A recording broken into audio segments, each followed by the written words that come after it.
Students, आज का हमारा टॉपिक है dipole in a uniform external electric field. तो इस टॉपिक को हम दो भाग में डिवाइड करके पढ़ेंगे। नंबर 1, सबसे पहली बात है for uniform electric field. For uniform electric field, अगर यूनिफॉर्म इलेक्ट्रिक फील्ड है तो तब क्या। देखिए बच्चों, मान लीजिए हमारे इस पास यहाँ एक स्पेस है और इस स्पेस में एक electric field capital E exist करता है जो कि हर पॉइंट पर सेम है, यानी कि यूनिफॉर्म है। इस तरीके से एक इलेक्ट्रिक फील्ड है।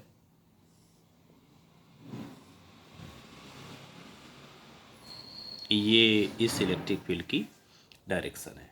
अब इस इलेक्ट्रिक फील्ड के अंदर एक इलेक्ट्रिक डाइपोल इस तरीके से रखा हुआ है जिसका प्लस Q चार्ज यहाँ पर है और माइनस Q चार्ज यहाँ पर है। तो बच्चों, ये जो प्लस Q चार्ज है इस पे एक फोर्स लगेगा QE इलेक्ट्रिक फील्ड की डायरेक्शन में, और इस नेगेटिव चार्ज पे एक फोर्स लगेगा QE इलेक्ट्रिक फील्ड की अपोजिट डायरेक्शन में। ये दोनों फोर्स इक्वल है, अपोजिट हैं और एक अलग अलग पॉइंट्स पर डाइपोल पर लगे हुए हैं। तो ये एक पेयर बनाते हैं। मीन्स ये इस डाइपोल को क्लॉकवाइज डायरेक्शन में रोटेट करने की कोशिश करेंगे। आप इस बात को दोबारा से सुन लीजिए। दोनों फोर्स इक्वल हैं, दोनों फोर्स अपोजिट है, तो ये एक पेयर बनाएंगे और वो पेयर डाइपोल को क्लॉकवाइज डायरेक्शन में रोटेट करने की कोशिश करेगा। और बच्चों, turning effect of the force को ही हम टर्क कहते हैं। तो इसलिए हम ये कह सकते हैं कि ये दोनों फोर्स एक टर्क प्रोड्यूस करेंगे। मान लीजिए ये पॉइंट आपका A है, ये पॉइंट आपका B है और इनके बीच की डिस्टेंस आपकी 2L है और ये डाइपोल इलेक्ट्रिक फील्ड के साथ थीटा एंगल बनाता है। तो तब जो टर्क होगा उसको हम इस तरीके से निकाल सकते हैं स्टूडेंट्स। जो टर्क का फॉर्मूला होता है, torque is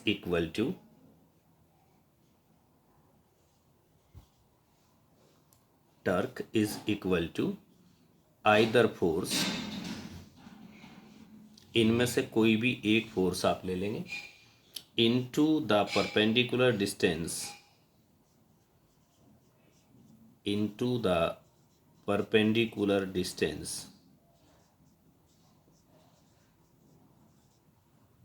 between the force के बीच की परपेंडिकुलर डिस्टेंस।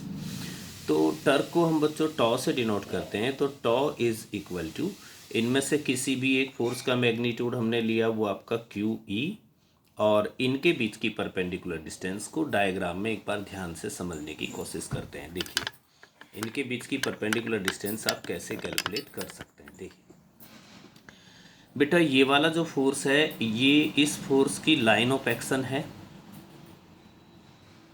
और इस वाले फोर्स की लाइन ऑफ एक्शन ये है। अब इन दोनों लाइन ऑफ एक्शन के बीच की जो परपेंडिकुलर डिस्टेंस है उसको आप ये कह सकते हैं। मान लीजिए ये पॉइंट C है, तो तब हम कहेंगे BC is the perpendicular distance between the forces.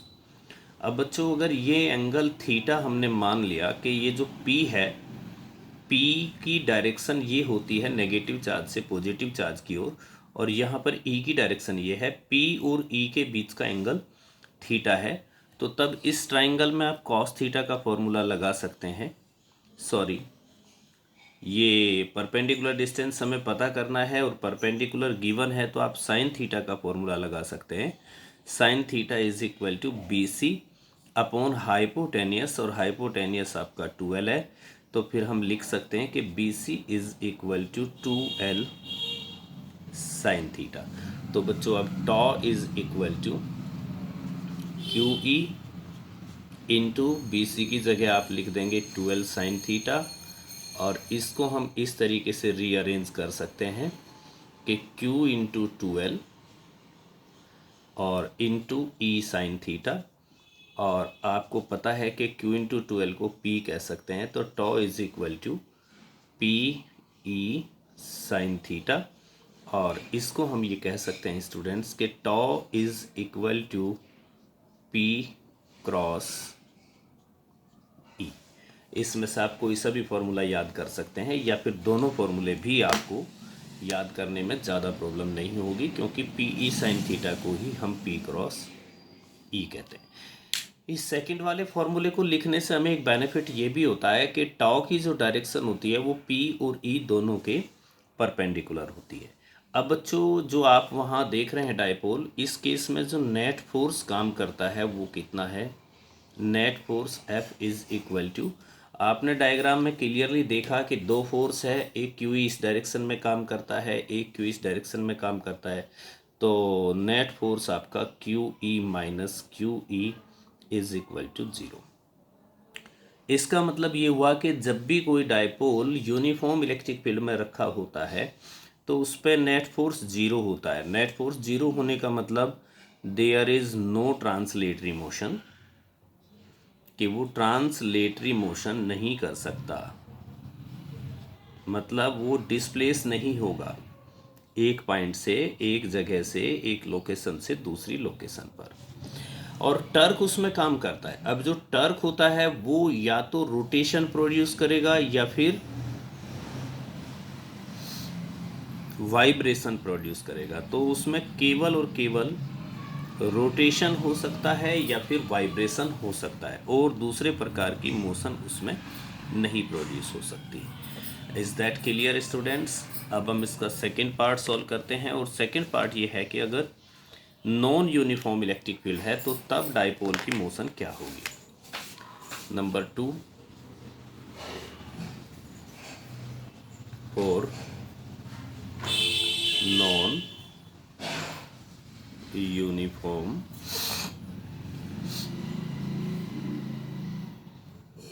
Motion, अगर नॉन यूनिफॉर्म मोशन है, non uniform electric field, non uniform electric field, अगर कोई dipole non uniform electric field में रखा है तो तब क्या होगा। देखिए बच्चों, जब कोई भी dipole non uniform electric field में रखा होगा तो उस कंडीशन में, जैसा कि आप यहाँ देख रहे हैं, देख पा रहे हैं डायग्राम में, ये जो फोर्स है क्यू ई और क्यू ई, ये सेम नहीं होंगे, क्योंकि यहाँ पर इलेक्ट्रिक फील्ड अलग होगा, यहाँ पर इलेक्ट्रिक फील्ड अलग होगा, तो दोनों इलेक्ट्रिक फील्ड सेम नहीं होंगे। अगर ये सेम नहीं होंगे तो फिर नेट फोर्स 0 नहीं होगा। तो हम यहाँ लिख देंगे in non uniform electric field जो एफ नेट होता है, F net is equal to हम लिख सकते हैं Q E one minus Q E two, और इसको हम ये भी लिख सकते हैं Q common E one minus E two. तो इसका मतलब नेट फोर्स 0 नहीं है। अब आपका नेट फोर्स 0 ना होने का मतलब, तो यहाँ पर ट्रांसलेटरी मोशन हो सकती है, ट्रांसलेटरी मोशन पॉसिबल है। मतलब डायपोल इलेक्ट्रिक फील्ड के अंदर एक लोकेशन से दूसरी लोकेशन पर भी जाएगा, और साथ साथ टर्क भी काम करेगा। तो torque is also not equal to 0, तो उसमें रोटेशन या वाइब्रेटरी मोशन भी हो सकती है। तो इसका मतलब अब आपका डायपोल दोनों प्रकार की मोशन करेगा। अब होगा क्या, देखिए इसमें हम दो केस बना लेते हैं। अगर हम ये कहें कि electric field E increasing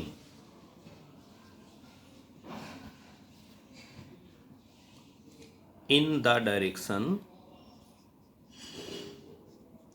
direction of E, अगर इलेक्ट्रिक फील्ड E की direction, electric field E increasing in the direction of P, P की डायरेक्शन में इंक्रीज हो रहा है, मतलब जिस डायरेक्शन में डायपोल का P है उस डायरेक्शन में इलेक्ट्रिक फील्ड इंक्रीज हो रहा है, तो then the dipole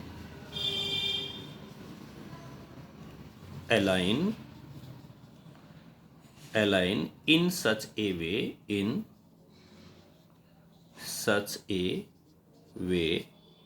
that P is parallel to E, वो इस तरीके से अलाइन कर लेगा कि P E के पैरेलल हो जाएगा।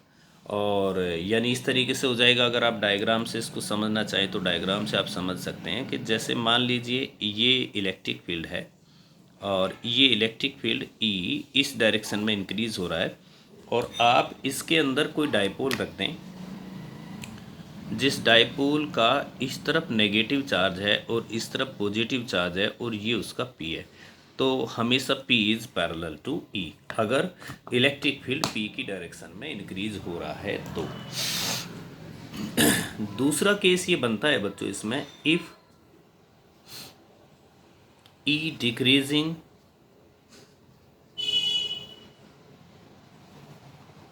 in the direction of P, तो ऐसी सिचुएशन में then the dipole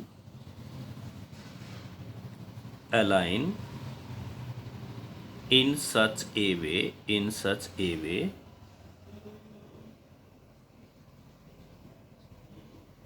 that P becomes anti-parallel to E। अगर आपके पास कोई इलेक्ट्रिक फील्ड है जैसा आपने ऊपर वाली सिचुएशन में देखा है, और ये ऐसा इलेक्ट्रिक फील्ड है,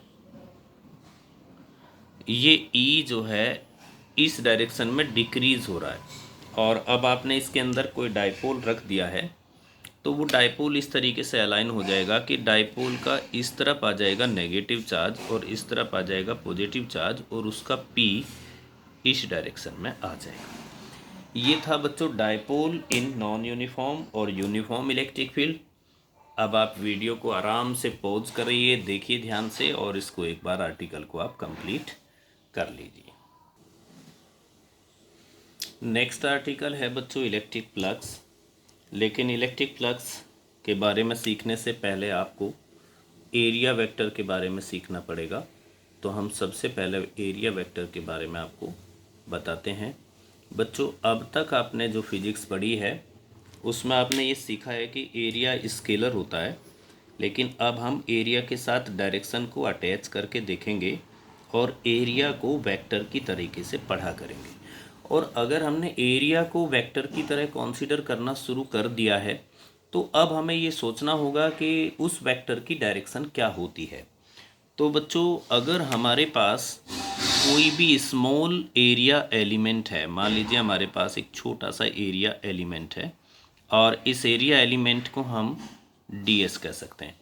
तो अगर इस स्मॉल एरिया एलिमेंट का एरिया वेक्टर हमें बनाना है तो आप जिस पॉइंट पर वेक्टर की डायरेक्शन देखना चाहते हैं वो पॉइंट आप लीजिए और उस पॉइंट से इस स्मॉल एरिया एलिमेंट पर परपेंडिकुलर ड्रॉ कर दीजिए। वो परपेंडिकुलर आपका डाउनवर्ड डायरेक्शन में भी हो सकता है और अपवर्ड में भी हो सकता है, आर्बिट्रेरी है, ये आपकी मर्जी पर डिपेंड करता है, आप कोई सा भी ले सकते हैं। तो ये जो ds होगा, इस ds को हम एरिया वेक्टर कहते हैं। तो अब हम समझ गए कि एरिया वेक्टर हमेशा गिवन सरफेस के परपेंडिकुलर होता है। अगर हमने मान लिया कि इसी डायरेक्शन में एक यूनिट वेक्टर है n कैप, तो यहाँ हम एक ऐसा रिलेशन बना सकते हैं कि n cap is equal to किसके बराबर होता है, n cap is equal to जो एरिया यूनिट वेक्टर बनता है वो किसी भी वेक्टर को उसके मैग्नीट्यूड से डिवाइड करके बनता है। तो इसका मतलब यहाँ इस वाले केस में n cap is equal to ds upon ds बन जाएगा, या फिर इसको हम ये भी कह सकते हैं कि ds vector is equal to n cap into ds। ये रिलेशन होता है यूनिट वेक्टर और एरिया वेक्टर के बीच, यानी एरिया वेक्टर की डायरेक्शन के बीच।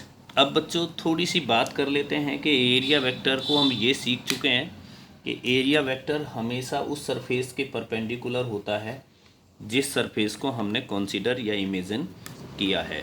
तो बच्चों यहाँ मैं आपको एक सरफेस दिखा रहा हूँ, मेरे पास ये इंक का एक बॉक्स है मार्कर की इंक का। तो अब आप यहाँ ध्यान से देखते रहें और समझते रहें। देखिए ये इसकी ऊपर वाली जो सरफेस है जो आप ये देख रहे हैं, ये ऊपर वाली सरफेस जिसको हम ऐसे अंडरलाइन करके चाहें तो बता सकते हैं, ये वाली इस सरफेस का एरिया वेक्टर, चूंकि आपको ये सरफेस दिखाई दे रही होगी तो इस पे परपेंडिकुलर जब हम ड्रॉ करेंगे, जैसे ये पेन है इस सरफेस के परपेंडिकुलर है, तो ये इस सरफेस का एरिया वेक्टर है।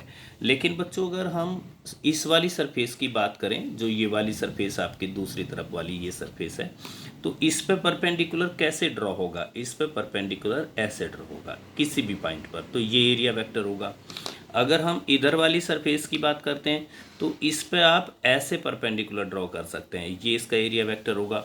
लेकिन अगर इधर वाली सरफेस की बात करते हैं तो परपेंडिकुलर की डायरेक्शन ये होगी, ये इसका एरिया वेक्टर।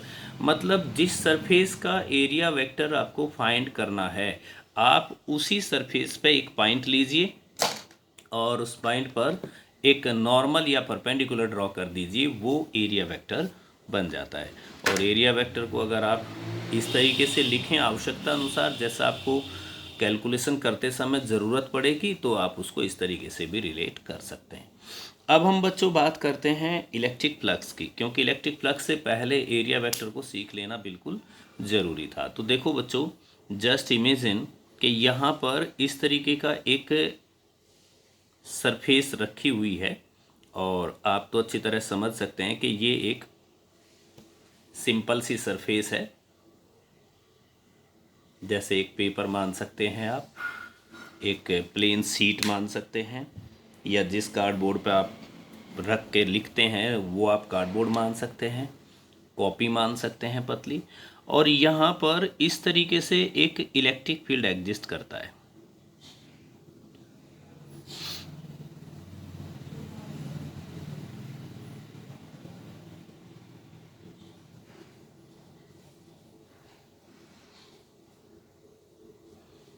ये सब जो मैं दिखा रहा हूँ आपको, ये सब इलेक्ट्रिक फील्ड लाइंस हैं।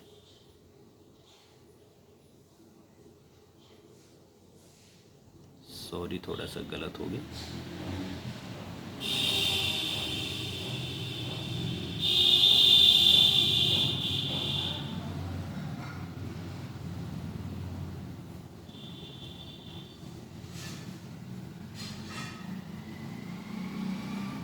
ये सब इलेक्ट्रिक फील्ड लाइंस हैं। बच्चों, इस डायग्राम को देख कर के क्या आप मुझे बता सकते हैं कि इस सरफेस से कितनी इलेक्ट्रिक फील्ड लाइंस पास हो रही है? सरफेस से कितनी इलेक्ट्रिक फील्ड लाइंस पास हो रही है? ऐसी इलेक्ट्रिक फील्ड लाइंस की बात नहीं करनी है जो सरफेस से पास नहीं हो रही है। जैसे आप ये देखिए, ये वाली जो इलेक्ट्रिक फील्ड लाइन है ये सरफेस से पास नहीं हो रही है बल्कि सरफेस के ठीक ऊपर से जा रही है। इसी तरीके से ये दो नीचे वाली जो इलेक्ट्रिक फील्ड लाइंस हैं ये भी सरफेस से पास नहीं हो रही है। पर हम बीच की जो बात करें, 1 2 3 4 5 6 इलेक्ट्रिक फील्ड लाइंस यहाँ पर ऐसी है जो सरफेस से पास हो रही है। तो बच्चों, इस सरफेस का इलेक्ट्रिक फ्लक्स 6 है। मतलब electric flux is the measure of the number of electric field lines passing through the surface.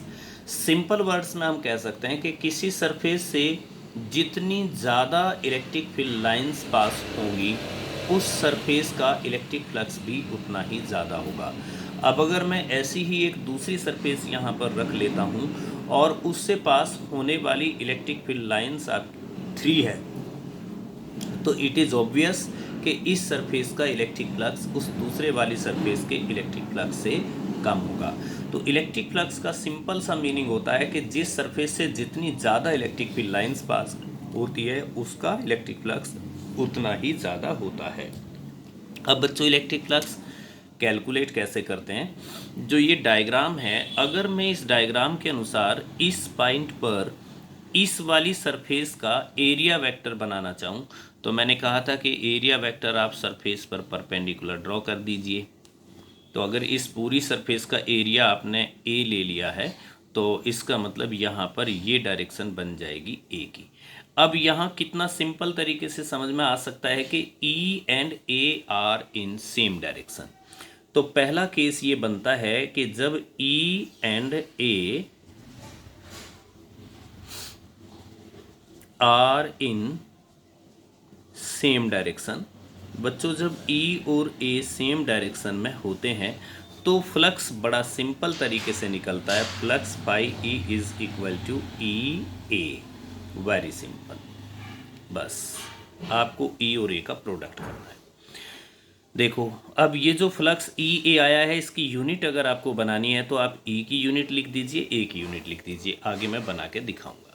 लेकिन इसमें एक दूसरी कंडीशन ये बन सकती है बच्चों कि ये जो सरफेस आप देख रहे हैं ये सरफेस अगर इलेक्ट्रिक फील्ड के परपेंडिकुलर नहीं है, मतलब ई और ए सेम डायरेक्शन में नहीं है। तो इसको मैं अभी एक छोटी सी सरफेस लेके आपको समझाने की कोशिश करता हूँ। देखिए बच्चों, हमारे पास यहाँ एक ऐसी सरफेस है जो गोलाई में मैंने ले लिया है। आप चाहो तो ऊपर वाले शेप में भी ले सकते हैं, पर गोलाई में अच्छी समझ में आ जाती है। देखिए ये यहाँ पर इलेक्ट्रिक फील्ड है इस तरीके से। अब जैसा कि मैंने बताया था कि इससे कुछ इलेक्ट्रिक फील्ड लाइंस पास होंगी इस तरीके से, और जितनी इलेक्ट्रिक फील्ड लाइंस इससे पास होंगी वही इस सरफेस का फ्लक्स होगा। अब आपको थोड़ा थोड़ा आइडिया हो गया होगा कि जैसा ऊपर वाला डायग्राम था ये सेम ऐसा ही डायग्राम है। इससे पास होने वाली इलेक्ट्रिक फील्ड लाइंस को हमें कैलकुलेट करना है। लेकिन डिफरेंस ये है कि अगर इस पॉइंट पर मुझे ए चाहिए, ए का मतलब एरिया वेक्टर चाहिए। अब इसका जो एरिया है वो मैंने डीएस मान लिया है, तो एरिया वेक्टर भी आपका डीएस ही बनेगा। तो अगर इस पॉइंट पर मुझे ए चाहिए तो समस्या ये है कि ए ई की डायरेक्शन में नहीं आएगा। ए ई की डायरेक्शन में कब आ सकता है? अगर ये सरफेस इलेक्ट्रिक फील्ड के परपेंडिकुलर रखी हुई हो तब। तो इसलिए ए की जो डायरेक्शन यहाँ पर होगी बच्चों, वो ए की डायरेक्शन यहाँ पर ये होगी। और इस पॉइंट पर इलेक्ट्रिक फील्ड की डायरेक्शन आप यहाँ देख रहे हैं। इसका मतलब यहाँ पर ए और ई, ये ए और E R not in same direction, और इनके बीच का जो एंगल बनता है वो आपका थीटा बनता है। यानी ये दोनों सेम डायरेक्शन में नहीं है। मैं थोड़ी देर के लिए इस इलेक्ट्रिक फील्ड लाइन को यहाँ से हटा लेता हूँ, जिससे आपको यहाँ की ये चीज़ें दिखाई देनी शुरू हो जाए। ये एंगल थीटा बनता है। तो ऐसी सिचुएशन में हम क्या करते हैं? ऐसी सिचुएशन में बच्चों अब हम एक दूसरी सरफेस इमेजिन करते हैं। वो दूसरी सरफेस हमें इस तरीके से इमेजिन करनी है कि जो इलेक्ट्रिक फील्ड के परपेंडिकुलर यानी नॉर्मल हो, इलेक्ट्रिक फील्ड के नॉर्मल हो। ग्रीन वाली सरफेस आप देख रहे होंगे कि ये जो ग्रीन वाली सरफेस है ये इलेक्ट्रिक फील्ड के नॉर्मल है, परपेंडिकुलर है इसके। और अब देखो जितनी इलेक्ट्रिक फील्ड लाइंस इस ग्रीन वाली सरफेस से पास होती है उतनी ही इस डीएस सरफेस से पास होगी। तो क्यों ना हम इस ग्रीन वाली सरफेस का एरिया निकाल लें इसकी हेल्प से। तो बच्चों अगर ये एंगल थीटा है तो यहाँ पर ये एंगल भी थीटा होगा। तो आप ये मान सकते हैं कि ये जो ग्रीन वाली सरफेस है ये तो इलेक्ट्रिक फील्ड के परपेंडिकुलर है, ये वाली। और ये जो आपकी रेड वाली सरफेस है, इस रेड वाली सरफेस को हम मान सकते हैं कि ये अब इस तरीके से है, इलेक्ट्रिक फील्ड की डायरेक्शन के साथ नहीं है। दोनों के बीच का एंगल थीटा है। अगर दोनों के बीच का एंगल थीटा है बच्चों, तो देखो थीटा के लिए ये हाइपोटेनियस हो गया जो गिवन है हमें, और ये हमें गिवन नहीं है तो ये हो जाएगा ds cos theta, simple cos theta का फॉर्मूला लगा करके। तो ऐसी सिचुएशन में जो आपका इलेक्ट्रिक फ्लक्स होता है बच्चों, तो हम इलेक्ट्रिक फ्लक्स को ये लिख सकते हैं कि phi E is equal to E as it is. और अब आपको इस एरिया की जगह ये वाला एरिया लेना है डी एस कॉस थीटा, और इसको हम लिख सकते हैं कि phi E is equal to E dot D S. तो बच्चों अगर इलेक्ट्रिक फील्ड और एरिया वेक्टर सेम डायरेक्शन में है तो सिंपल ई ए या ई डी एस करना है। लेकिन अगर इलेक्ट्रिक फील्ड और एरिया वेक्टर सेम डायरेक्शन में नहीं है तो आपको ई डॉट डी एस करना है। इसके बाद अब हम तीसरे केस पर चलते हैं जो कि सबसे इम्पोर्टेंट और सबसे ज़्यादा यूज होने वाला केस है। इसमें हम कहते हैं कि अगर कोई 3D ऑब्जेक्ट आपका इलेक्ट्रिक फील्ड के अंदर रखा हुआ है, जैसे मान लीजिए कोई भी आपका 3D ऑब्जेक्ट है जो इलेक्ट्रिक फील्ड के अंदर रखा हुआ है, तो मैं सबसे पहले आपको ऑब्जेक्ट बता देता हूँ। ये ऑब्जेक्ट हो गया। अब बच्चों हम क्या करते हैं, इस ऑब्जेक्ट पर कहीं भी जहाँ भी आप चाहें एक छोटा सा एलिमेंट इमेजिन कर लेते हैं। भले ही आपको ये बड़ा लग रहा हो लेकिन एलिमेंट छोटा सा इमेजिन कर लेते हैं। और अगर इस एलिमेंट पर एरिया वेक्टर बनाना है तो एरिया वेक्टर जस्ट इसके परपेंडिकुलर होगा, जिस जगह भी आप इसे लोगे उसके परपेंडिकुलर।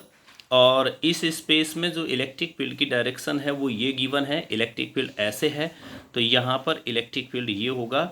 तो ऑब्वियसली यहाँ पर ds और e के बीच का एंगल थीटा होगा स्टूडेंट्स। तो ये केस और ये केस अब एक दूसरे के सिमिलर बन गए हैं। आप भी देख रहे हैं कि सिमिलर केस बन गए हैं छोटे एलिमेंट के लिए। तो सबसे पहले अब हम कैलकुलेट करेंगे small electric flux.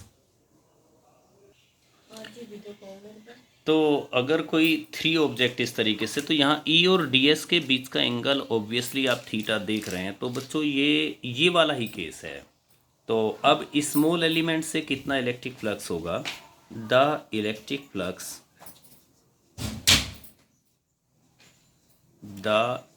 Flux through the small element उसको हम डी फाई ई कह सकते हैं बच्चों। तो D phi E is equal to, यहाँ आप देखिए दोनों के बीच का एंगल थीटा है, तो ये हो गया आपका ई डॉट डी एस।